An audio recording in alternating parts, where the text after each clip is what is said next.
Welcome to Everything Casual, bringing you original football casual videos from the golden era of the 80s and 90s, right up to current day.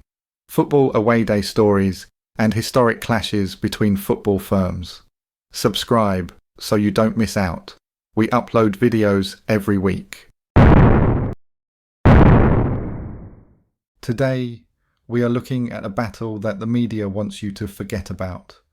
The 3-day battle that saw English lads take on Tunisia and knife-wielding young North African French youths at the France '98 World Cup. And the media certainly doesn't want you to know that terrorist organisations such as al-Qaeda were involved in and behind some of the conflict.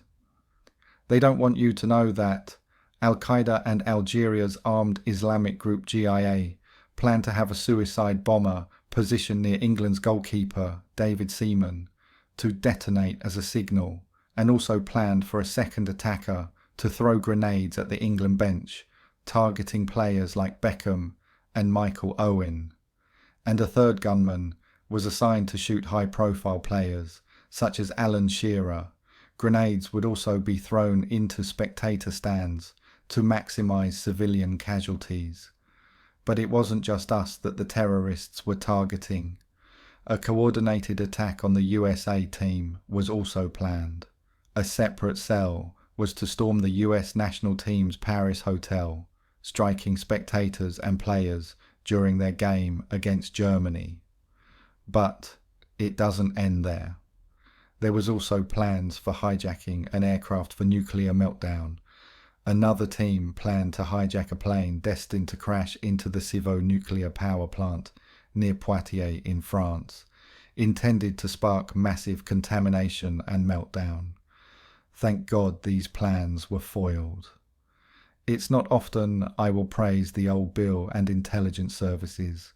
I have been on the receiving end of many a clump from them, but sometimes you have to say fair play and hold your hands up. We will revisit the terror plot later.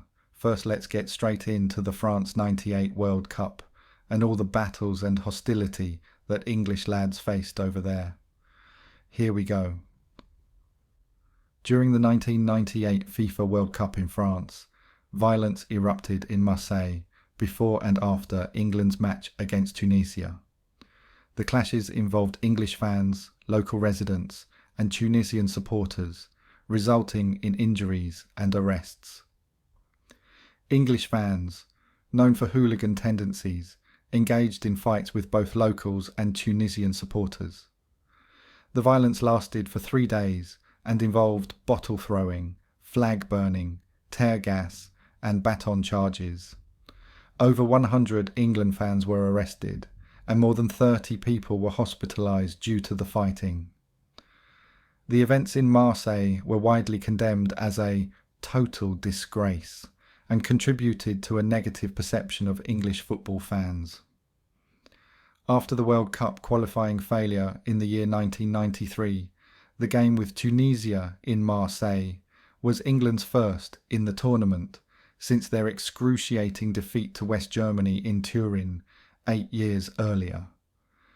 Expectations were high, and even manager Glenn Hoddle's decision to leave Gaza at home did not deter thousands of fans from making the journey across the channel. But not everyone was happy with the decision to play the opening game at the Stade Velodrome. Sir Brian Hayes, former Deputy Commissioner of the Metropolitan Police, was recruited by the FA as a security advisor for the tournament and says they wanted the game moved. In the build-up to the World Cup, we tried to get the game switched to a different venue, Hayes told BBC Sport. I fought personally quite hard, and the chief executive of the FA tried because of the large resident North African population in Marseille. It was going to be staged in very hot weather.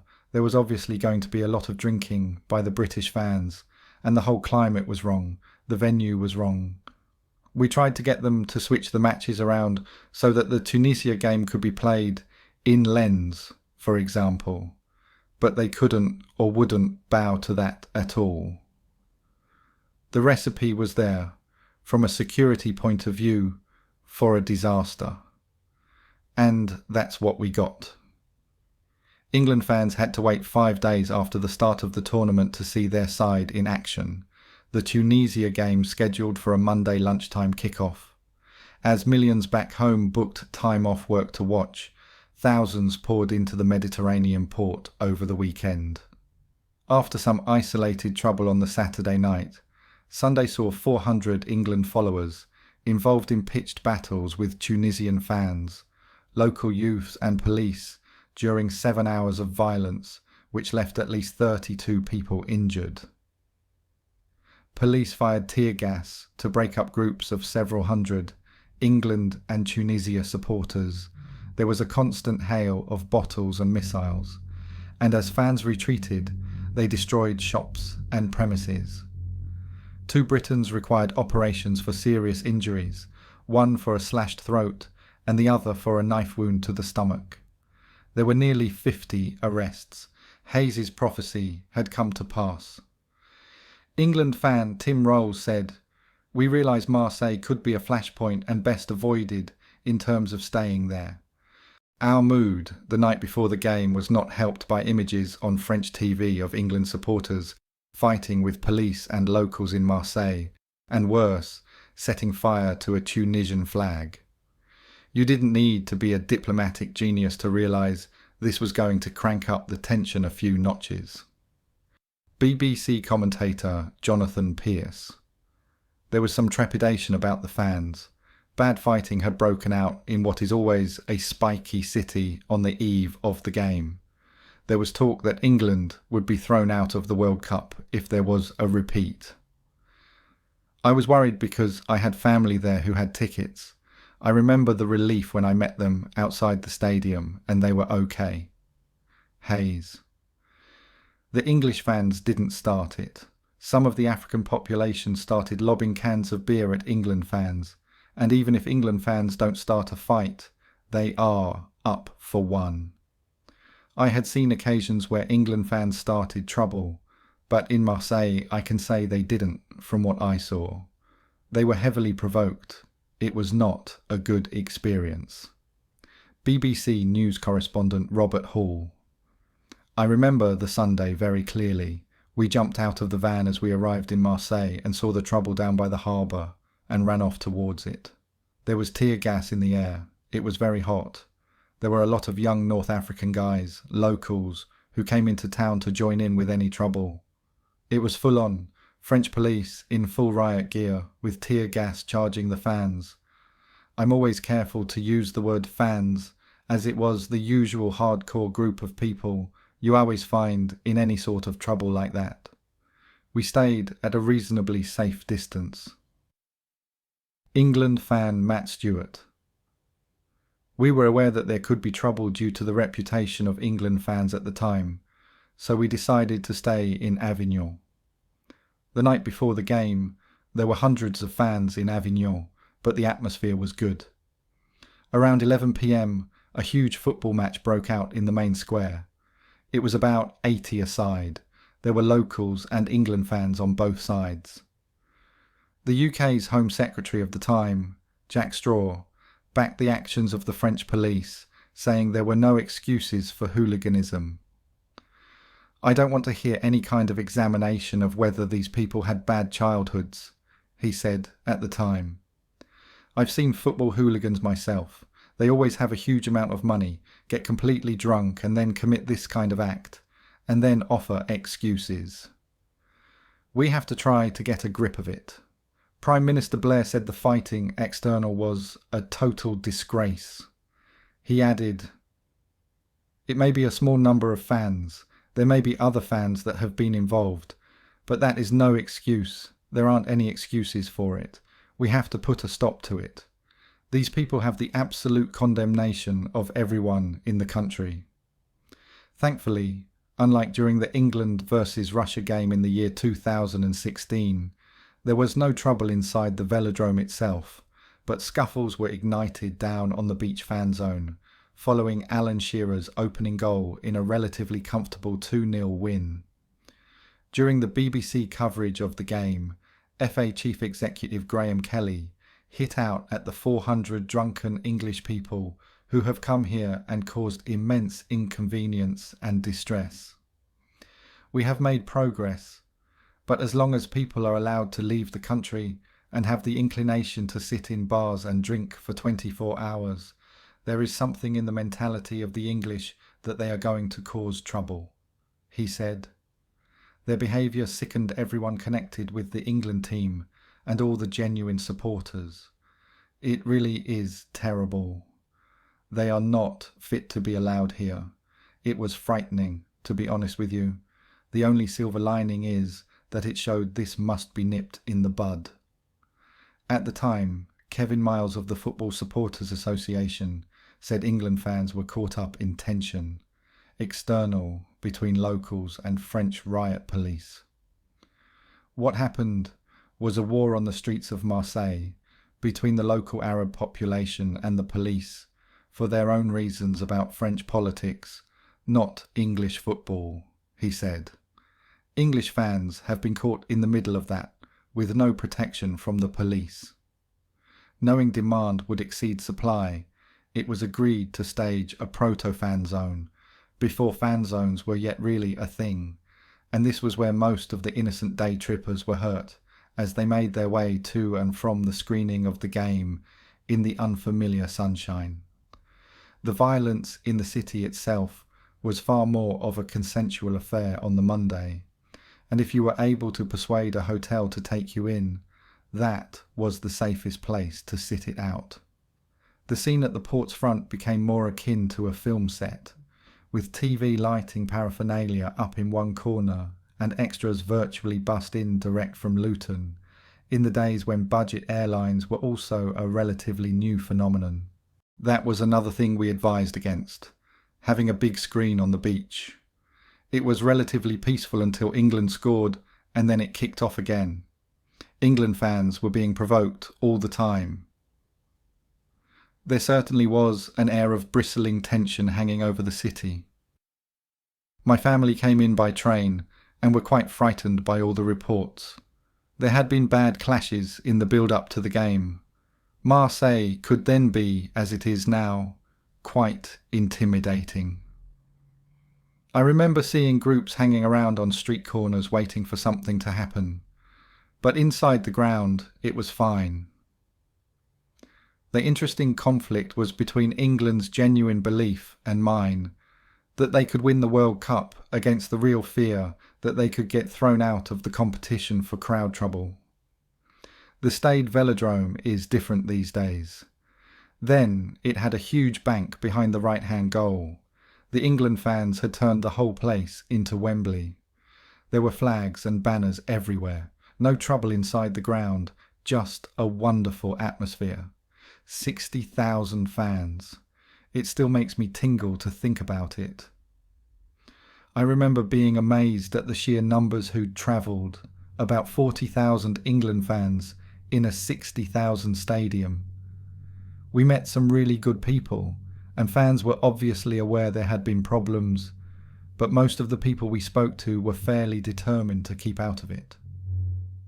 We could see tear gas and some running about in the streets outside while we were still in the stadium, so obviously we knew there were still problems, but we didn't know the extent of what had happened on the beach until later.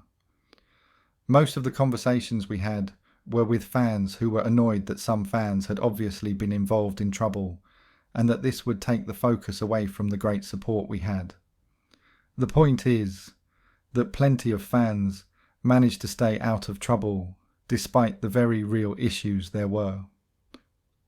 We saw the news reports of overnight violence in Marseille when we woke up on match day, so were apprehensive when getting the train to the game.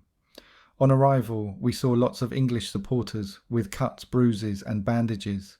Most victims reported they were attacked by locals on mopeds. Post-match, we saw some running brawls as we headed to the metro. We got to the station to return to Avignon, and a large number of English fans were there trying to leave Marseille.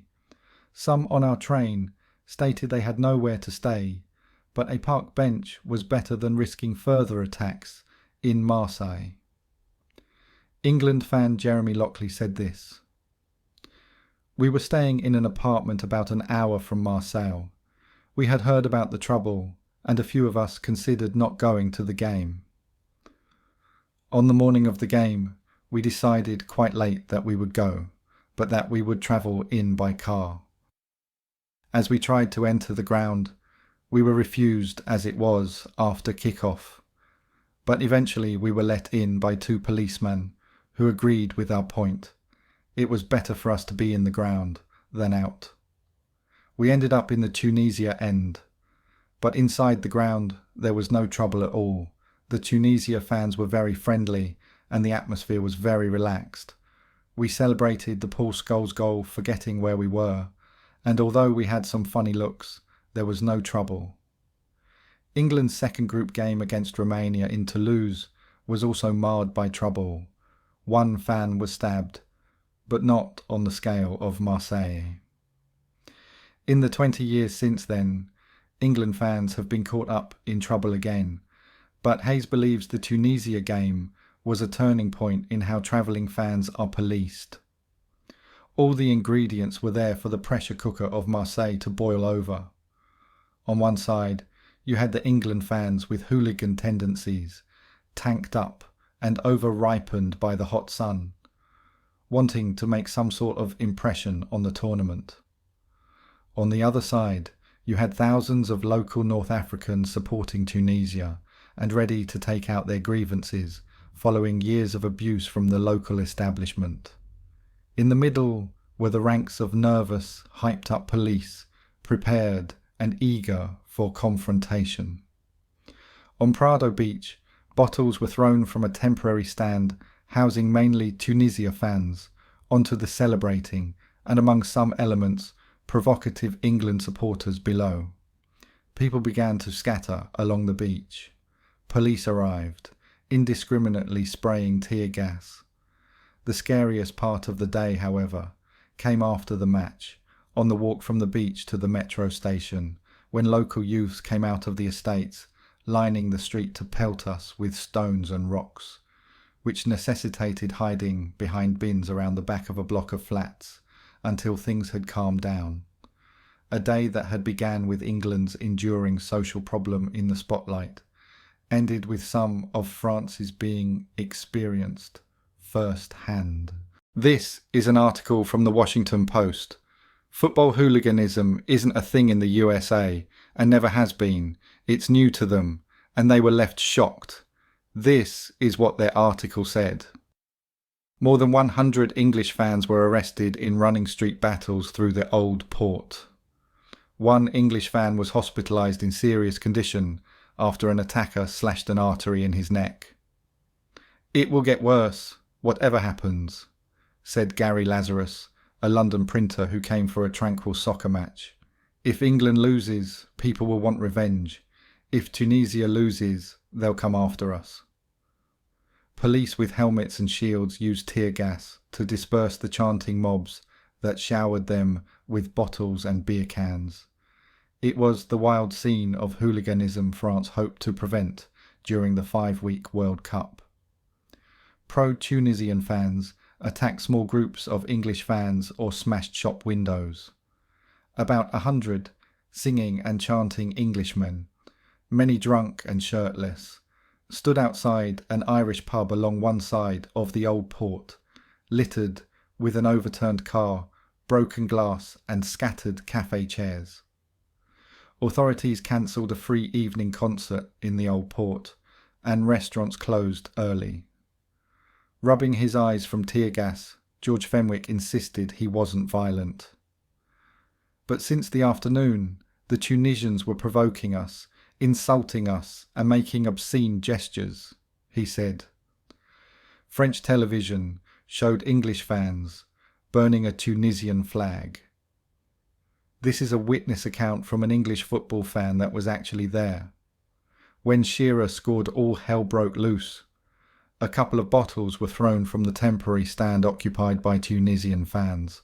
A couple were returned from the England section.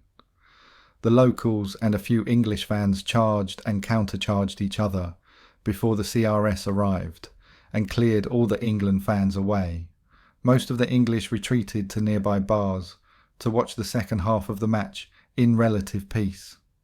However, as my group made our way from the seafront to the metro station, we came under fire again from rock and bottle throwing kids from the surrounding estates before escaping on a train back to the old port car park.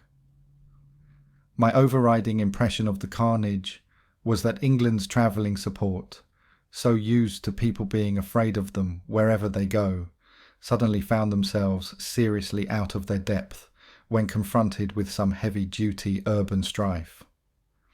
This wasn't the local team's hooligans coming out to have a crack at the English, as might have been the case in Rome or Rotterdam. This looked like people from some of the most troubled parts of the south of France making themselves known. The England-supporting family we saw in the city centre kitted out in "No Surrender Spirit of Drumcree" T-shirts may like to think they're not part of the problem, but clearly they are. And why, for example, do some boneheads think it is okay to sing the loyalist anthem, The Sash, at England games, when no one would dare sing it at a Scotland match, where the prevailing mood is very much anti-Old Firm? In the last 2 World Cups, I've watched Scotland play in Paris and Ireland play in New York in circumstances very similar to the Plage du Prado in Marseille, games seen on big screens by thousands of drunk football fans in cities with their fair share of social problems, and I've had a great time. What happened in Marseille may have told us as much about modern France as modern England, but it was still an experience best endured sober. It was horrible. Now let's hear from the Tunisian, French and Algerian point of view. This is their version of events, all in their own words. There was a feeling in the air in the days before the match that something bad was looming. At home, local newspapers reported that the smug Alan Shearer didn't know where Tunisia was located. A French journalist documented that 200 to 300 English hooligans gave the Nazi salute and chanted, "We are whites and we are proud of it." Then, news reports on French television started showing uncensored footage of violent confrontations between Tunisian and Algerian fans and drunk English hooligans. During the 3-day hostilities, the English hooligans continually cooked up new ways to start brawls on the streets of the city. Tony Blair, then a Prime Minister, was, for once, right about something. These fans were a total disgrace. They fought with police and ended up setting fire to a Tunisian flag. The English media loves to talk about progress in their fight against hooliganism. What happened in Marseille in 1998 and again in 2016 proved them wrong. Drunken English fans will always be violent hordes. Proud Tunisian fans responded with, "We are at home." And they were absolutely right. As hostilities grew, French TV showed scenes of a magnificent solidarity between Tunisians and Algerians. In La Canebière, in the old quarter of Marseille, locals of Maghrebi origin joined forces to fight those hooligans. Tunisians, Algerians and locals defended themselves and fought them off. It was messy, but it was everything I wanted to see. This was before the internet and before social media, and I had never seen anything like it. It was new, raw, and spectacular. Where I come from, a beautiful sense of brotherhood pervades. When your brother is in danger, you defend him first, and you ask questions later. Kawa Kawa brothers.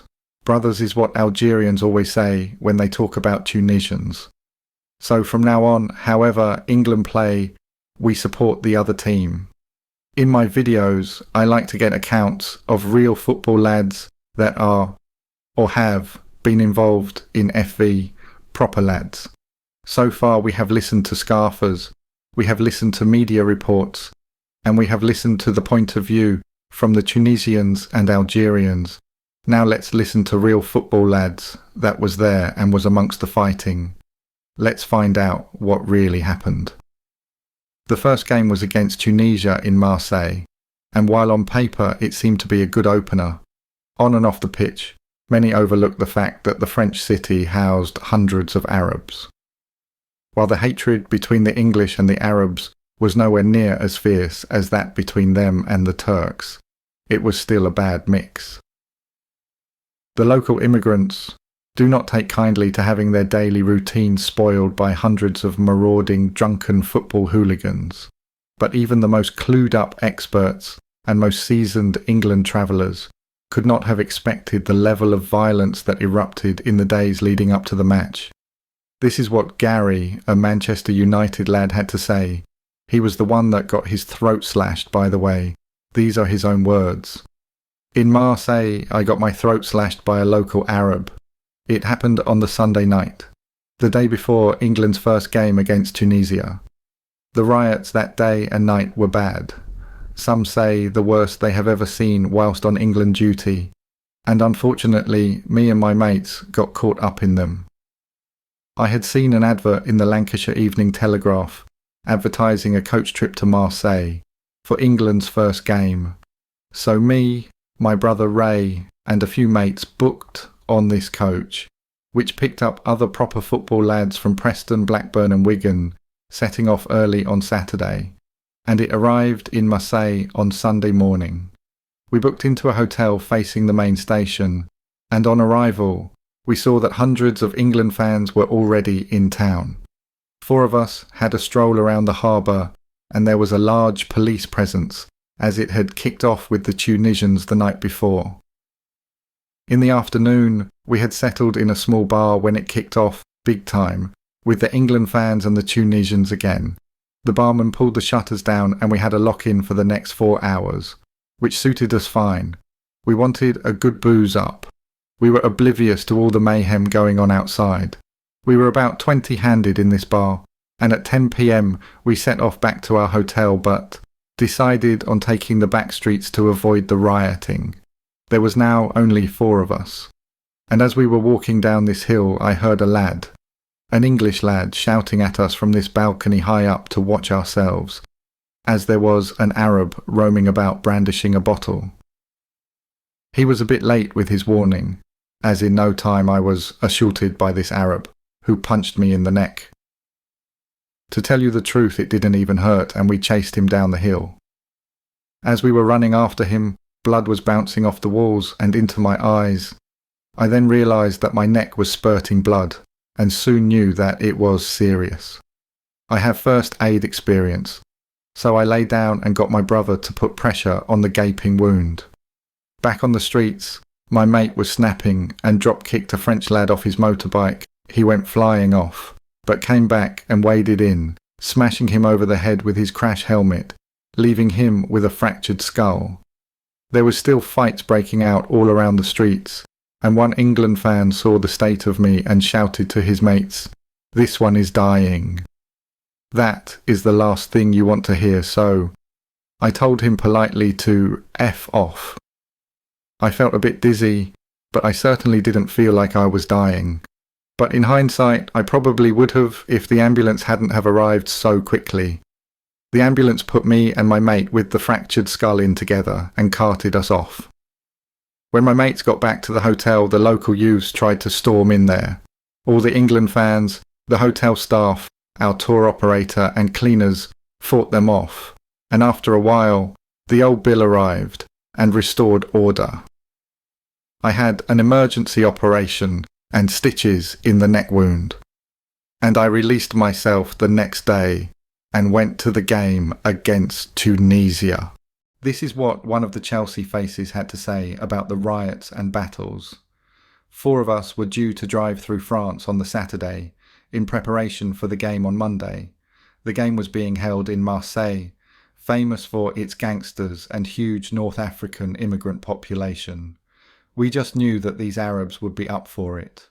But on the news on Friday evening, it told of street brawls already kicking off with the non-French locals and the first wave of England fans. Our lads were heavily outnumbered, so we took the decision to head off straight away like a cavalry as did hundreds of other English football hooligans. It was like the wacky races as we flew down the M6, then the M1 for Dover and the ferry crossing. It was great seeing loads of vans and cars with England fans speeding down the motorways, desperate to help out comrades in their time of need, even though it would take the best part of 24 hours to get to Marseille. Saturday morning came and the race was on once again, heading for the coast. We had hours driving ahead of us and we were knackered but excited, and it was a heartwarming sight seeing so many England lads heading to Marseille. We finally landed in Marseille at about 6:30 p.m. and it was like a war zone, riot cops everywhere. Most of the shops were closed down and there were big mobs of Arabs marauding about, many of them carrying big sticks, and the place looked eerie. We parked up and booked into our hotel, got showered and headed into the marina, where apparently all the English lads were. When we arrived, the old Bill had all the England fans boxed off in a few bars. We got some booze and just listened to the lads' stories about what had been happening. They told us how the Moroccans were sniping the English lads out on their own, cutting them up and so on. How they were driving past on mopeds doubled up, and the Arabs on the back would be swinging poles and hitting English lads across the head. But every time the English fought back, the police would set their dogs on them, or nick them. At about 10 p.m, a mob of 50 led by Leeds broke away looking for an off, and they never had to look hard, as they came unstuck when they were ambushed by 200 Arabs. With a few getting cut to bits, they came back to the square with their tails between their legs. By now the English lads were livid and getting really wound up, and decided to take the old Bill on and break through the police lines. There must have been 500 English lads in this mob. A big chubby fella seemed to be taking charge of the situation, telling us all to stick together, use chairs and bottles for weapons, and to follow him when he steams the French cops. Inspiring stuff. We were all mobbed up, and the cops prepared themselves, because they knew that we were going to have it with them. All of a sudden this big Lincoln City lad rips his shirt off, and with a 10-foot pole in his hand starts to charge the police lines. Half the French police ran, many dragging their dogs with them. We all followed Lincoln and charged the cops. It was great, piling into the cops, and soon we broke through the police lines, then across the harbour and towards the Moroccans, who also fled as quick as their lads could carry them. By now, the English fans were rampaging, smashing shop windows, overturning cars. It was so exciting and felt right. A few brave Moroccans stood for battle but got twatted all over the place, and for the next half an hour or so the English lads had complete control of the whole harbour area, many ransacking the closed bars for free booze. There are more stories to tell about this battle, many more, and about what happened on the beach. Maybe I will save it for a part 2. But as promised, I want to talk about the involvement of the terrorist group al-Qaeda, because this is the part that you wouldn't have heard on the news. And all this is fact, by the way, that you can easily Google yourself. From March to May 1998, a terror plot against the 1998 FIFA World Cup in France was uncovered by European law enforcement agencies. More than 100 people were arrested in 7 countries as a result of the plot, although only some of them were tried or convicted. Organised by the armed Islamic group of Algeria GIA and backed by al-Qaeda leader Osama bin Laden. The plot is thought to have targeted the England-Tunisia match on 15th June 1998 and involved infiltrating the Stade Velodrome in Marseille in order to attack players and spectators during the game, attack the hotel in Paris hosting the United States national team, and finally hijacking an aircraft and crashing it into the Civaux nuclear power plant near Poitiers. The original suspect of the plot was French-Algerian Farid Malouk, who had previously been sentenced in absentia to 7 years in prison in France for his connection to the 1995 Paris Metro and RER bombings. Thank you for taking the time to watch this video. If you subscribe, you will be notified when we release a new video. It could be your firm we make a video about next, so don't miss out and hit the subscribe button. You can find me on Facebook or email me if you have a good story to tell. See you next time.